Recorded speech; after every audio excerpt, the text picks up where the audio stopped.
வணக்கம். Welcome to Shafi guidance. சதவீதம் அப்படிங்கிற தலைப்புல உள்ள எல்லா விதமான கணக்குகளையும் தான் பார்த்துக்கிட்டு இருக்கோம். அதோட பார்ட் 9 வீடியோ தான் இது. வீடியோ ஸ்கிப் பண்ணாம பாருங்க, அப்பதான் தெளிவா புரியும். வாங்க வீடியோக்குள்ள போயிடலாம். இந்த ratio x percentage of y to y percentage of x, its fraction value is equal to, அதாவது y இன் x சதவீதத்திற்கும் x இன் y சதவீதத்திற்கும் இடையே விகித பின்னத்தின் மதிப்பு அப்படின்னு சொல்லிட்டு கேட்டிருக்காங்க. இது 2017 குரூப் 4 எக்ஸாம்ல கேட்ட ஒரு கேள்வி. சரி வாங்க எப்படி சால்வ் பண்றதுன்னு பார்த்துடலாம். y இன் x சதவீதம் அதை எழுதிக்கோங்க. y இன் x சதவீதம், x இன் y சதவீதம், இது ரெண்டுத்துக்கும் இடையில உள்ள பின்ன மதிப்பை கேட்டிருக்காங்க. அதாவது நம்ம இங்கிட்டு இஷ்டு போட்டுக்கணும். x இன் y சதவீதத்திற்கும் y இன் x சதவீதத்திற்கும் உள்ள பின்ன மதிப்பை கேட்டிருக்காங்க. சரி வாங்க கண்டுபிடிச்சிடலாம். y இன்ட்டு x சதவீதம் அப்படின்னு சொல்லி கொடுத்துருக்கிறதுனால x டிவைடட் பை 100 அப்படின்னு சொல்லிட்டு போட்டுக்கலாம். இஷ்டு x into y divided by 100 அப்படின்னு சொல்லிட்டு போட்டுக்கலாம். இங்க ஒரு 100 இருக்கு, இங்க ஒரு 100 இருக்கு, கேன்சல் பண்ணிடலாம். அப்ப என்ன இருக்கும்? y into X is to X into Y அப்படின்னு சொல்லிட்டு இருக்கும். இந்த மாதிரி இருந்துச்சுன்னா இதை நம்ம எப்படி எழுதிக்கலாம் அப்படின்னா, y இன்ட்டு எக்ஸை மேலே போட்டுக்கோங்க, இஷ்டு இருக்க இடத்துல கீழே டிவைட் போட்டுக்கோங்க, எக்ஸ் இன்ட்டு ஒய்யை கீழே போட்டுக்கோங்க. மேலே ஒரு எக்ஸ் இருக்கு, கீழே ஒரு எக்ஸ் இருக்கு, கேன்சல் பண்ணிடலாமா? ஒரு ஒய் கேன்சல் பண்ணிடலாமா? அப்போ ஈக்குவல் டு 1 அப்படின்னு சொல்லிட்டு வரும். ஆப்ஷன் டி தான் சரியான விடை. அடுத்த சம் போயிடலாம். என்ன கொடுத்துருக்காங்க? A tank can hold 50 liters of water. At present, only 30% of tank is filled. How many liter of water is required to fill 50% of the tank? அதாவது ஒரு தண்ணீர் தொட்டியில் கொள்ளளவு 50 லிட்டர்கள் ஆகும். தற்போது அதில் 30% தண்ணீர் நிரம்பியுள்ளது எனில் அதில் 50% தண்ணீரை நிரப்ப தண்ணீர் நிறைய இன்னும் எத்தனை லிட்டர்கள் தேவை அப்படின்னு சொல்லிட்டு கேட்டிருக்காங்க. அதாவது கொஸ்டின் என்ன கொடுத்துருக்காங்க அப்படின்னா, ஒரு தண்ணி தொட்டி இருக்குதான்ப்பா. அந்த தண்ணி தொட்டியில 50 லிட்டர் தண்ணியை நம்மளால ஊத்த முடியும் அப்படின்னு சொல்லிட்டு கொடுத்துருக்காங்க. ஆனா இப்போ எத்தனை சதவீதம் தண்ணி மட்டும்தான் அதுல இருக்கான்? 30% தண்ணி மட்டும்தான் அதுல இருக்கான். அப்போ 30% இருந்தா 50% தண்ணியை நிரப்ப எத்தனை லிட்டர் தேவைப்படும் அப்படின்னு சொல்லிட்டு கேட்டிருக்காங்க. 50%, அதாவது 50% அந்த டேங்கு ஃபுல் ஆகுறதுக்கு இன்னும் எத்தனை லிட்டர் தேவைப்படும் அப்படின்னு சொல்லிட்டு கேட்டிருக்காங்க. சரி 50 லிட்டர் இதுல தண்ணி நிரப்பிக்கலாம். 50%, அதாவது 50% நிரம்பணும். யாருக்குனவே 30% நிரம்பி இருக்கு. அப்போ மிச்சம் 20% நிரப்புனா 50% தண்ணீர் நிரம்பிடும். முதல்ல இந்த 30% எத்தனை லிட்டர்னே நம்மளுக்கு தெரியாது. அதனால 30% எத்தனை லிட்டரு அப்படின்னு சொல்லிட்டு கண்டுபிடிச்சுக்கலாம். 50 லிட்டர் அப்படின்னு சொல்லிட்டு இருக்கு பாத்தீங்களா, அதுதான் 100%ங்க. 30%க்கு எத்தனை லிட்டர் அப்படின்னு சொல்லிட்டு நம்மளுக்கு தெரியாது. அதை எக்ஸ் அப்படின்னு சொல்லிட்டு எடுத்துக்கலாம். இது லிட்டர் கணக்கு, இது பர்சன்டேஜ் கணக்கு.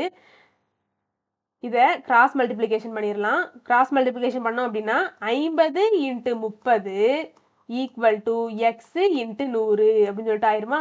எக்ஸ் வலது பக்கம் இருக்கட்டும், 100 மட்டும் இடது பக்கம் கொண்டு போங்க. அப்போ 50 இன்ட்டு 30 டிவைடட் பை 100 அப்படின்னு சொல்லிட்டு ஆயிரும்.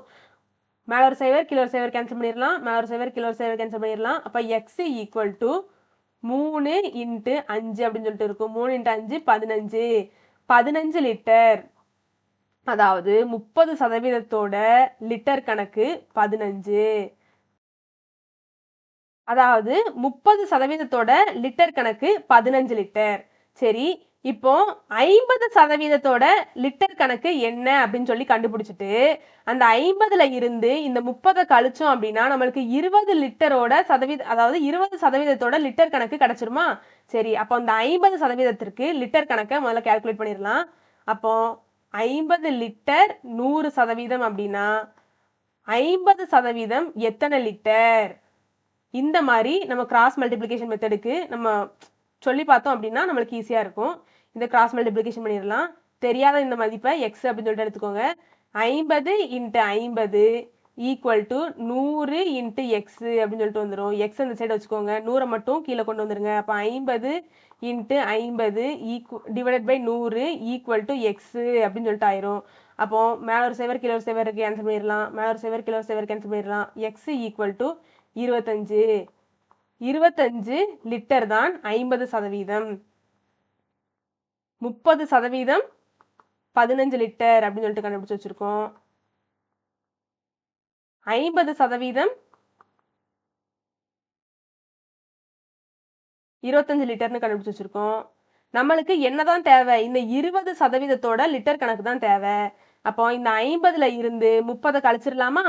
கழிச்சோம் அப்படின்னா 30% கழிச்சிடலாமா? அப்போ 15 litre minus 25 litre minus 15 litre.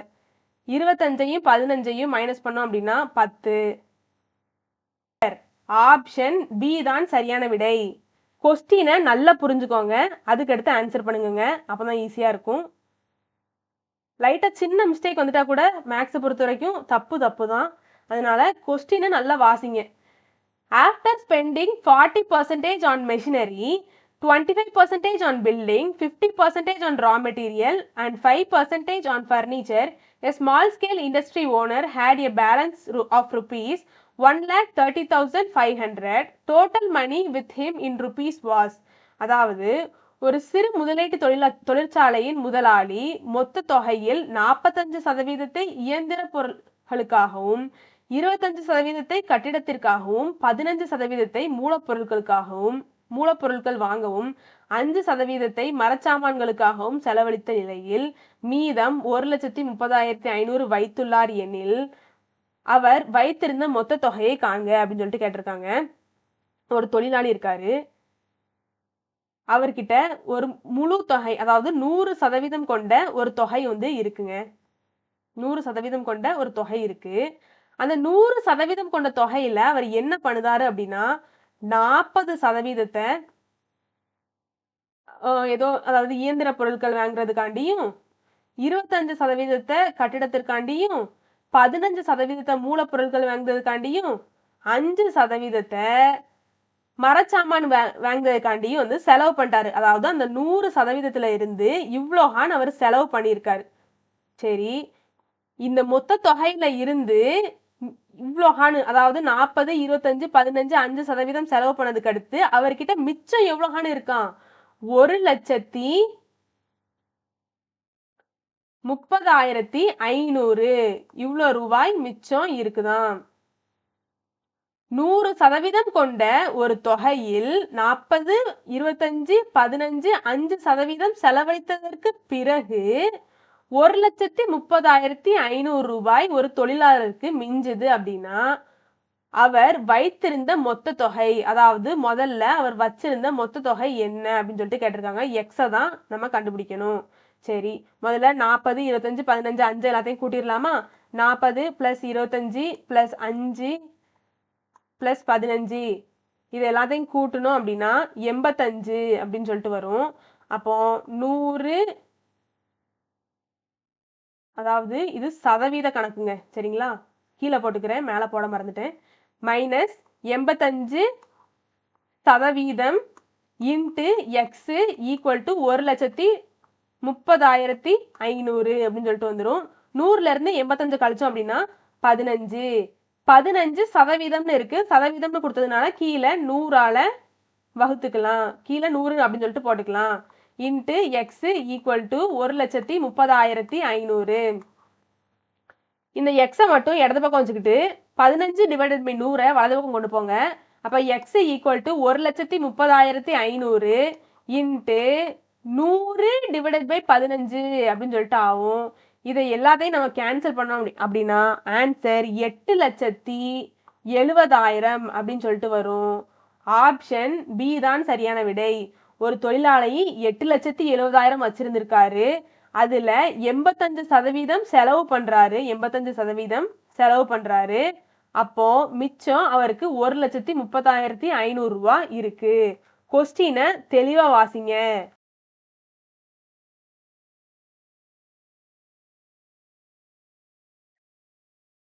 The bacteria in a culture grows by 5% in the first hour, decreases by 8% in the second hour, and again increases by 10% in the third hour. Find the count of bacteria at the end of 3 hours if its initial count was 10,000.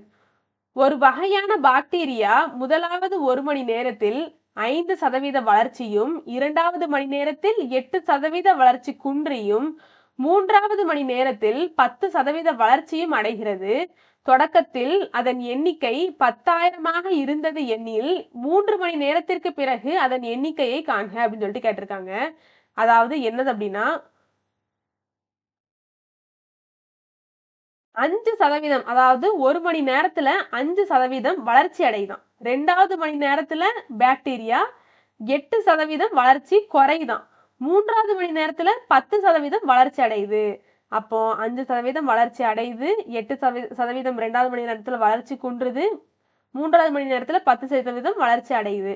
இந்த மாதிரி ஒரு வளர்ச்சி அதிகரிப்பு சதவீதமும் ஒரு வளர்ச்சி குறைவு சதவீதமும் கொடுத்துட்டா நம்மளுக்கு ஃபார்முலா என்னது அப்படின்னா x plus y plus x into y divided by 100 அப்படின்னு சொல்லிட்டு போட்டுக்கணும். இதுதான் ஃபார்முலா. x 5 அப்படின்னு சொல்லிட்டு எடுத்துக்கணும், y -8 அப்படின்னு சொல்லிட்டு எடுத்துக்கணும். ஏன் -8 அப்படின்னு சொல்லிட்டு எடுக்கும்? வளர்ச்சி குறைவு அப்படின்னு சொல்லிட்டு கொடுத்துருக்கிறதுனால. வளர்ச்சி அதிகரிப்புன்னு சொல்லி கொடுத்துருக்கிறதுனால +5 அப்படின்னு சொல்லிட்டு போடுதோம். வளர்ச்சி குறைவுன்னு கொடுத்துருக்கிறதுனால -8ன்னு போடுதோம். இதை அப்படி இந்த ஃபார்முலால சப்ஸ்டியூட் பண்ணிடலாம். எக்ஸுக்கு பதிலாக 5 போட்டுருங்க, ஒய்க்கு பதிலாக -8 போட்டுருங்க. அதுக்கப்புறம் ப்ளஸ்ஸு 5 இன்ட்டு -8 டிவைடட் பை 100 அப்படின்னு சொல்லிட்டு ஆயிரும். 5 -8 எத்தனை? -3.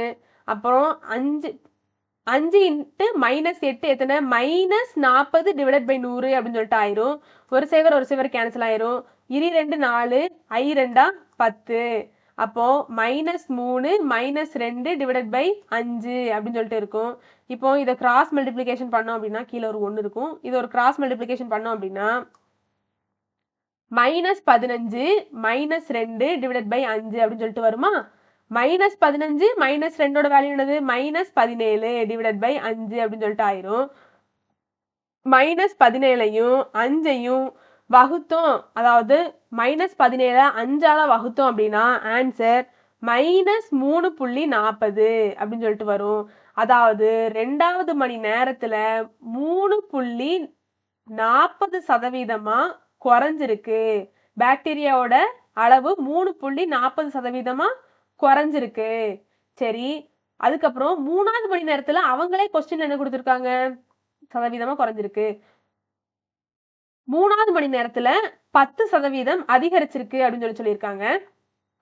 1 குறைவு சதவீதம், 1 அதிகரிப்பு சதவீதம். திரும்ப இந்த ஃபார்முலால போட்டுக்கலாம். x plus y plus x into y divided by 100.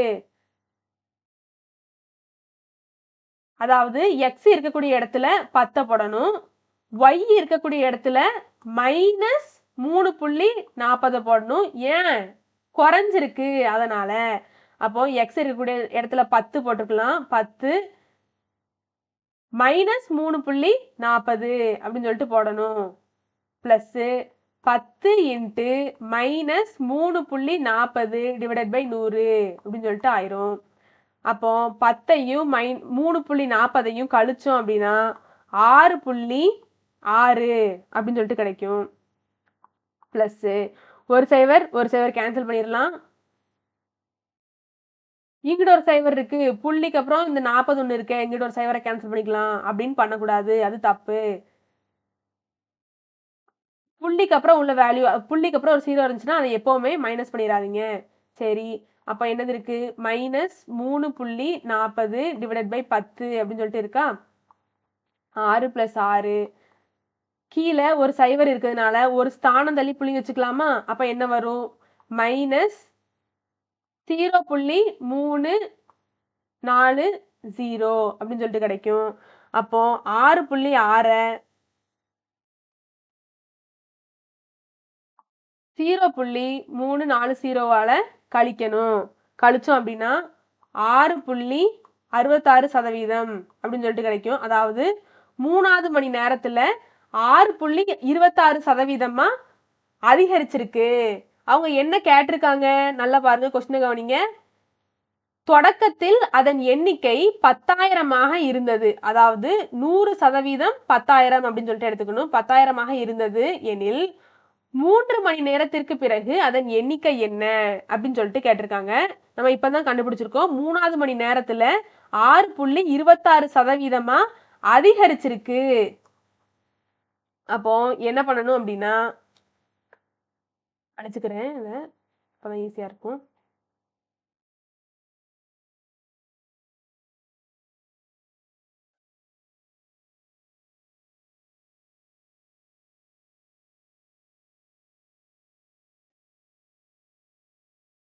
அதாவது தொடக்கத்துல அதோட எண்ணிக்கை 10,000 இருந்திருக்கு.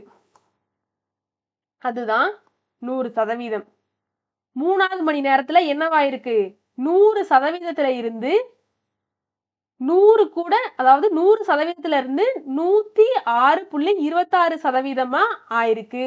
அதாவது 6.26% அதிகரிச்சிருக்கு. 100 கூட 6.26 கூட்டணும். 100 கூட 6.26 கூட்டினா என்ன வரும்? 106.26% அப்படின்னு சொல்லிட்டு ஆயிரும். அதாவது முதல் மணி நேரத்துல 100% இருந்திருக்கு, அது 10,000. 3 மணி நேரம் கழிச்சு 6.26% ஆயிருச்சு. அதாவது 106.26% ஆயிருச்சு. இப்போ அதோட எண்ணிக்கை என்ன அப்படிங்கறது தான் கண்டுபிடிக்க போறோம். இது கூட கிராஸ் மல்டிப்ளிகேஷன் பண்ணிடலாம். பாக்ஸ் மெத்தட்ல பண்ணோம் அப்படின்னா 10,000 into 106.26 equal to X into 100 அப்படின்னு சொல்லிட்டு இருக்கும். இந்த எக்ஸ் மட்டும் இந்த சைடு இருக்கட்டும். 100 இடது பக்கம் கொண்டு போயிடலாம். அப்போ 10,000 இன்ட்டு 100, அதாவது 106.26 டிவைடட் பை 100 அப்படின்னு சொல்லிட்டு ஆயிரும். எதெல்லாம் கேன்சல் பண்ண முடியுமோ அதெல்லாம் கேன்சல் பண்ணிக்கலாம். மேலே 2 0, கீழே 2 0 கேன்சல் ஆயிரும். அப்போ 100 கூட 106.26 கூட்டணும் அப்படின்னா 10,626 இதுதான் ஆன்சர். அதாவது 10,626. ஆப்ஷன் டி தான் சரியான விடை. இந்த வீடியோ உங்களுக்கு பிடிச்சிருக்கும்னு நம்புறேன். மறக்காம சப்ஸ்கிரைப் பண்ணுங்க. வெற்றியை நோக்கிய உங்கள் பயணத்திற்கு என் வாழ்த்துக்கள். நன்றி, வணக்கம்.